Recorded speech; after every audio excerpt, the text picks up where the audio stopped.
Our second reading comes from the book of Esther, selected readings. Hear the word of the Lord. So the king and Haman went to Queen Esther's banquet, having earlier requested this. And as they were drinking wine on the second day, the king again asked, Queen Esther, what is your petition? It will be given you. What is your request? Even up to half the kingdom, it will be granted. Then Queen Esther answered, if I have found favor with you, your majesty, and if it pleases you, grant me my life. This is my petition. And spare my people. This is my request.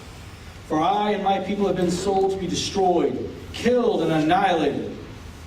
If we had merely been sold as male and female slaves, I would have kept quiet, because no such distress would justify disturbing the king. King Xerxes asked Queen Esther, who is he? Where is he, the man who has dared to do such a thing? Esther said, an adversary, an enemy, this vile Haman. And Haman was terrified before the king and queen. The king got up in a rage, left his wine, and went out into the palace garden. But Haman, realizing that the king had already decided his fate, stayed behind to beg Queen Esther for his life. Just as the king returned from the palace garden to the banquet hall, Haman was falling on the couch where Esther was reclining. The king exclaimed, will he even molest the queen while she is with me in the house? As soon as the word left the king's mouth, they covered Haman's face.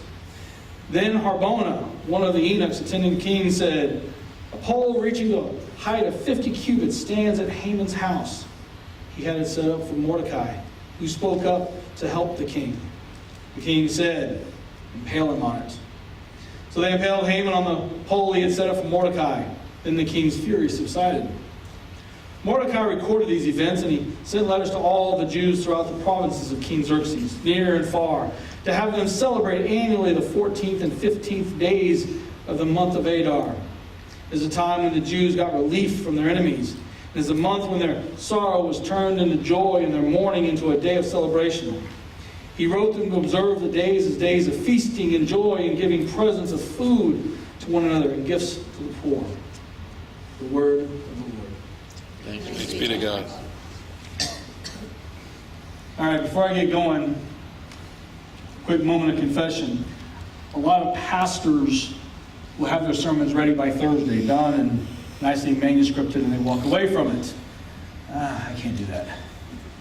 Something too often has changed in our world, or my little world, whatever, that makes things a little haywire.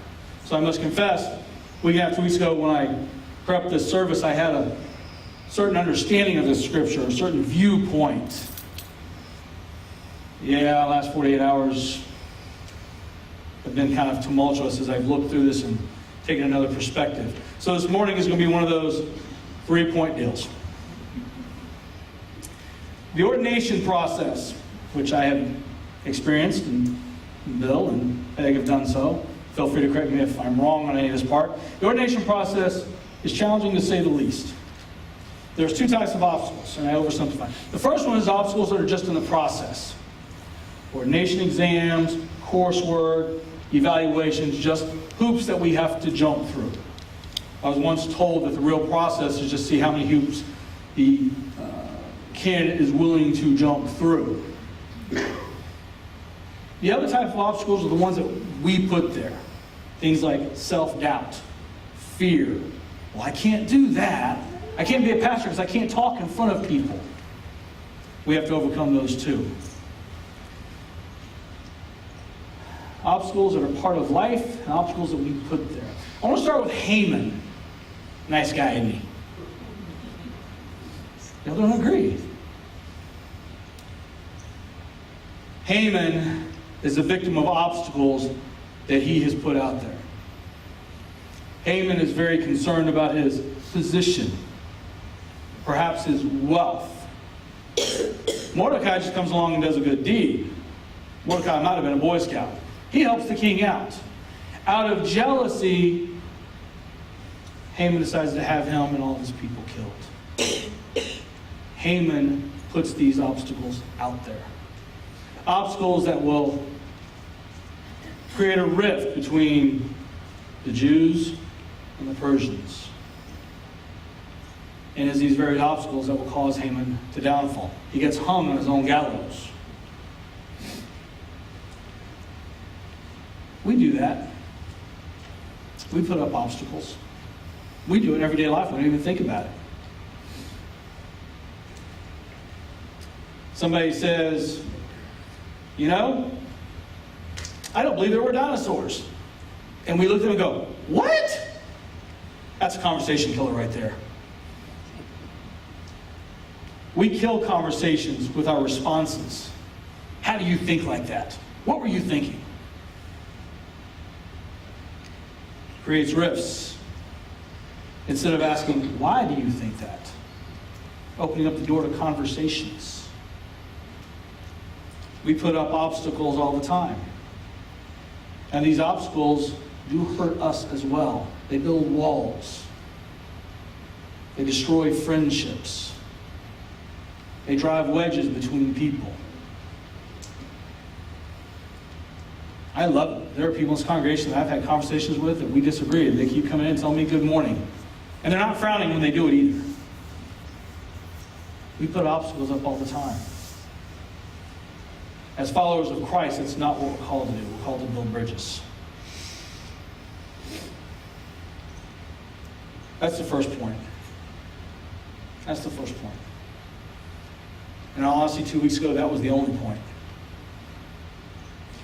But as I'm reading about Esther, she was a Jew. She was a woman. And she took on the obstacles of society and life. She became a Persian queen. And yet, even as a queen, she could have been killed for stepping in and talking to the king. One did not speak to the mighty Xerxes unless spoken to.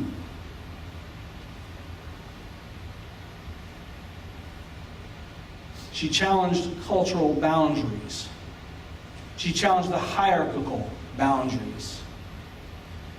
And she spoke out. She protested.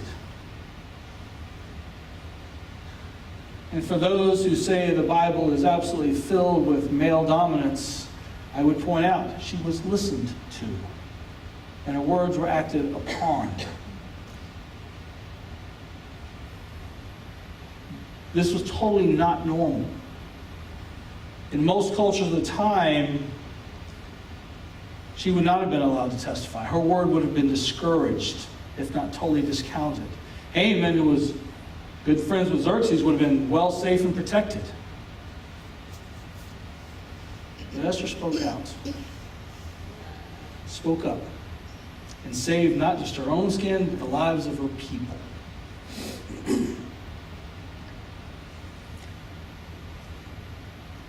She could have been saved. She could have stayed quiet.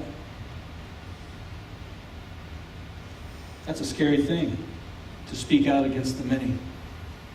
That's a scary thing to go against the norm.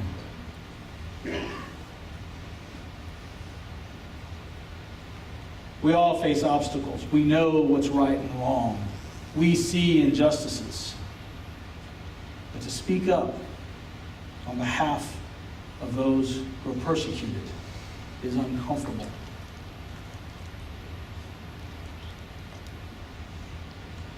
But our God does not call us to be afraid. Our God calls us to speak out, to speak up, to dare to risk all that the kingdom may be realized. That's the second point. Stop putting up our own obstacles and be courageous to overcome other obstacles. Here's the third point. Esther's a unique book. God's not mentioned in Esther. God's not in there. Go to the software, type in God. Esther does not come up. It's a goofy book. Just because God is not mentioned does not mean God is absent. Just because you cannot feel the presence of God does not mean God does not exist. Does not mean that the Spirit is not at work. We may be numb to the Spirit. God's will is being worked out. It's an interesting book, Esther. It's interesting in light of today, where people are persecuted, where people are silenced, that the wealthy may stay rich, that the powerful may stay powerful, who is sacrificed in the name of human dignity. People are pushed to the wayside, told they're unimportant, they don't count. Each and every human being is created with a divine spark. Each and every human being has a gift, the ability to love, the ability to care, the ability to do something of value. Each and every human being has divine worth. If we become so frightened by the status quo, then that value is diminished only to humans, not to God. Mordecai fell into his own obstacles. Esther spoke out and was heard and listened to. 2 examples. 1, not to follow, 1, to admire. But in all of it, remembering that God is here and now. Let us pray. O Lord our God, we give a special thanks for Esther, whoever she was, wherever she was, as she stood up. She stood up and spoke out. A hero from biblical times. Somebody that we can admire and emulate. She spoke out not for herself, but for her people. Lord, we give thanks for Esther. We give thanks for all of our biblical role models. Most of all, we give thanks for your Son. Lord, give us the courage to follow in their footsteps, to be your children, to be the voice of those who have no voice. All of these things we pray in your name. Amen. As we come to our time of reflection, reflect on 2 things. What obstacles do you put out there? What obstacles do you need to take down? The second thing to reflect on is, what are you afraid of?